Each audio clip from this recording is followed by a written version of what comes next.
I'm Amy Goodman. We're spending the hour on the life, the music, the genius, the activism of Aretha Franklin. She sang at 3 presidential inaugurations: the pre-inauguration of President Carter, the inauguration of President Clinton, and the inauguration of President Obama. And that's where we're going to go right now. This is Aretha Franklin singing "My Country 'Tis of Thee" at President Obama's first inauguration, January 20th, 2009.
Aretha Franklin singing at the first inauguration of President Barack Obama, singing before the largest audience ever to witness a U.S. inauguration. This is Democracy Now!, democracynow.org. I'm Amy Goodman. Our guests are Angela Davis. And Angela, I just wanted to ask you, here she's singing "My Country 'Tis of Thee," "Sweet Land of Liberty."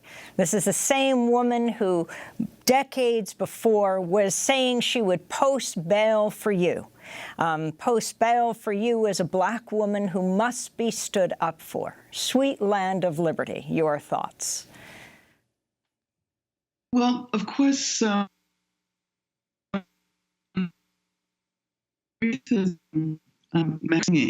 the meaning she imparted to the song she sang transported us all to another dimension. And so I see a utopian element in that. She's not necessarily saying that this is the land of liberty, but that rather we should be inhabiting a land of liberty. I think it's so important, first of all, not to be literal. Second of all, to recognize that people can make contributions to political struggles by raising the consciousness of communities, of collectives. And I think that Aretha always produced this kind of community through her singing. And I'm particularly interested in the way in which she brought a feminist dimension before the emergence of Black feminism to our consciousness with respect. And of course, with Sisters Are Doing It for Themselves, the duet she performed with Annie Lennox. I think that her contributions to the creation of a kind of yearning for freedom, a way in which she helped to create communities, one might say aesthetic communities of struggle, is so absolutely essential. Angela Davis, you're the author of Blues, Legacies, and Black Feminism, Gertrude Ma Rainey, Bessie Smith, and Billie Holiday. How do you see Aretha Franklin's contributions to music history? How do you hear Black feminism expressed in her music? Well, certainly Aretha's contributions are invaluable. And as Mark Anthony Neal and my friend Farrah Griffin have already so eloquently pointed out during your program, Aretha was the best manifestation of soul, and that means that her music helped to produce communities, help to allow us to feel a part of something larger than ourselves. And in that sense, I think she follows in the tradition of the wonderful blues women of the 1920s and 1930s, Billie Holiday later on. Our history over the past decades is unimaginable without the great voice of Aretha Franklin. Aretha Franklin placed more than 100 singles in the Billboard charts, including 17 top 10 pop singles, 20 #1 R&B hits. She received 18 competitive Grammys, as well as a Lifetime Achievement Award in 1994, the first Black woman to be inducted into the Rock and Roll Hall of Fame. Mark Anthony Neal, you have said that if she hadn't been Black, she would have had the same stature as Barbra Streisand, though many would say she certainly does, and perhaps beyond, of course. But talk about why you make that comparison. Aretha and Barbra Streisand were both at Columbia Records in the early 1960s. Aretha actually covers or records a version of People the same year that Barbra Streisand does. I think the record label didn't understand what to do with Aretha Franklin. On the one hand, they didn't know what to do with the gospel power that was so much a part of her music. But when I talk about the comparison to her and Barbra Streisand, Barbra Streisand could have a career where she could imagine herself as more than just a recording artist in the studio. She could imagine herself on the Broadway stage. She could imagine herself making movies.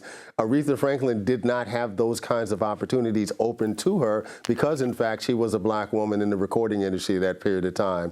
In some ways, the ascent that we've seen of Beyonce over the last decade to do so many different types of cultural work on various platforms is a full realization of the kinds of opportunities that Aretha Franklin helped create for generations of artists who came after her. The significance of Aretha Franklin being jailed in Detroit, do you know that story, Mark Anthony Neal? I do know. I was hearing it for the first time as we all just heard her a few minutes ago talk about it. But of course, there's a larger history, of course, of New Bethel, which was critical to the Great March of Freedom that was done in June of 1963, when Martin Luther King first revealed his "I Have a Dream" speech, at least an earlier version of it. So I could imagine as a young person growing up in Detroit, given what Detroit was, there might have been many opportunities for Aretha Franklin to disturb the peace, if you will. I want to turn to Aretha Franklin, talking on NPR's Fresh Air about one of, her most famous songs, the song we began with, Respect. In later times, it was picked up as a battle cry by the civil rights movement. But when I recorded it, it was pretty much a male-female kind of thing, and more in a general sense from person to person. I'm going to give you respect, and I'd like to have that respect back, or I expect respect to be given back. Aretha Franklin, who died this week at the age of 76 in hospice care in Detroit. Angela Davis, as you listen to her singing Respect, and this time in the era of Trump, as he talks about possibly jailing the only senior black aide in the White House who was just fired, Omarosa, as she talks about his use of the N-word. Your thoughts about what right now, well, Aretha Franklin would say or sing about this time? Well, certainly this is a period when we have to draw on the promises of the past. Given the situation that exists as a consequence of the election of Donald Trump, while he has indicated that he wants to move the country in a backwards direction, we have to remember what it was like when Aretha Franklin sang "My Country 'Tis of Thee" during the first inauguration of Barack Obama. And I think that music allows us to remember those promises and to recognize that those promises can become agendas of struggle in the present and the future. Aretha will forever animate our collective sense of a desire for change. And Donald Trump cannot do anything about that. Well, we're going to end it there. I want to thank you all so much for spending this day remembering Aretha Franklin.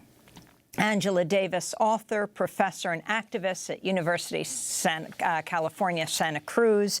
Again, that headline, Jet magazine, going back decades. Aretha says she'll go Angela's bond if permitted, offering to pay whether it's $100,000 or $250,000 to free Angela Davis.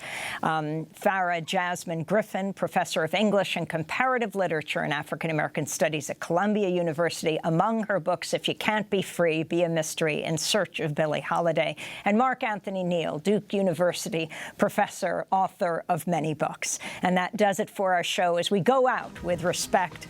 Democracy Now! Is a job opening for a broadcast engineer here in New York City. Find out more at democracynow.org. Democracy Now! Produced by Mike Burke, Renee Feltz, Dina Guzder, Robbie Karen, Laura Gottesdiener, Carla Wills. I'm Amy Goodman. Thanks so much for joining us.